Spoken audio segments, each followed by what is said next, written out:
Welcome back, my beautiful people. Happy Friday. What are you guys doing Friday? I work on Friday, but I used to party and stuff and do all that shenanigans on the weekends, but I don't do that anymore.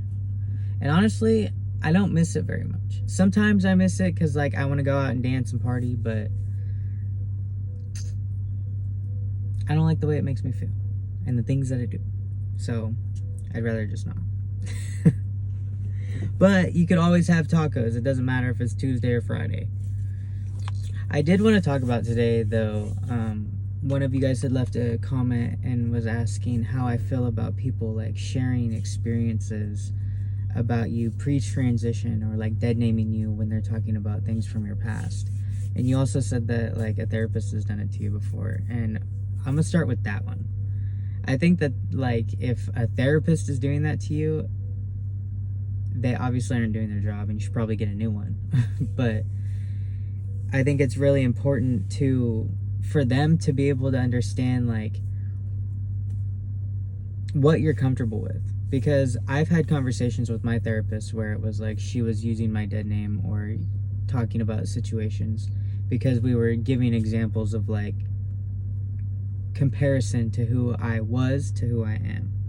It wasn't like anything disrespectful or anything like purposefully dead naming me, you know what I mean? And everybody is comfortable with different things. Personally, I had a problem with like reliving memories from pre-transition because I knew that like the things that I was doing and the way that I was acting wasn't like completely what I would do and say now. On top of like, how are you supposed to like tell a story or like relive a memory when that person, that character that they're talking about isn't even a character in your head anymore? Does that make sense? Like that was really hard. I think like pronouns and things are really hard when it comes to like talking about past memories.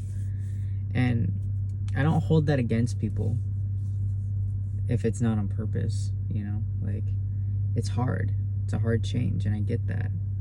But if it's like purposeful, and you could tell when people are being like intentionally hurtful, and that's where it comes to the point where it's like, you don't know me, you don't get to talk about me and our memories anymore because you can't respect who I am now.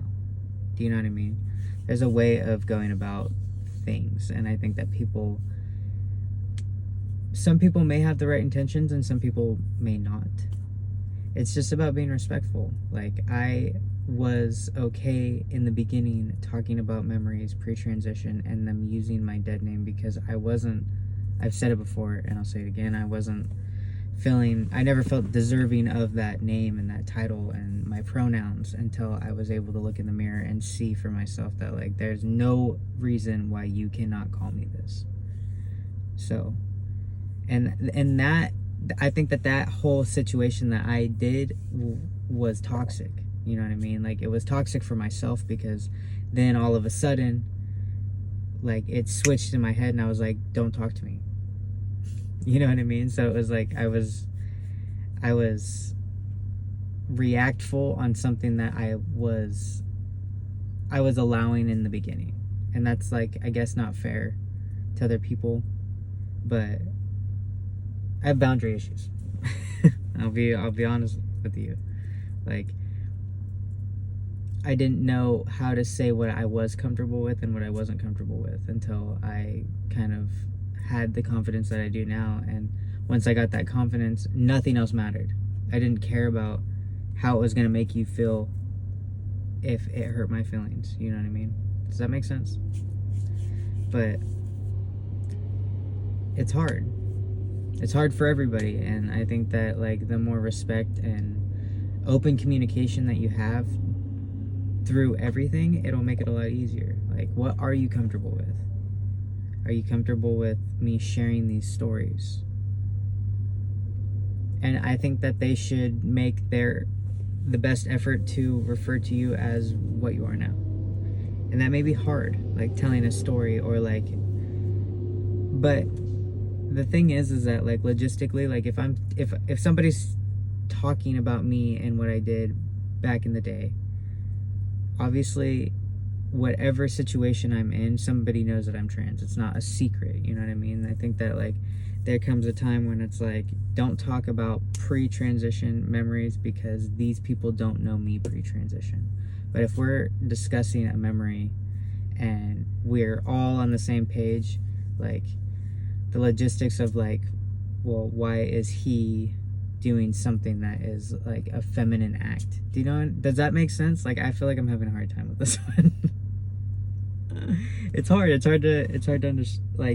to articulate, I guess. Like, if somebody's talking about me using the women's restroom and I slipped and fell and hit my head or something, like, and you're talking amongst a group of people that don't know that I'm trans, like, why would I be in the girls' bathroom? Do you know what I mean? Does that make sense?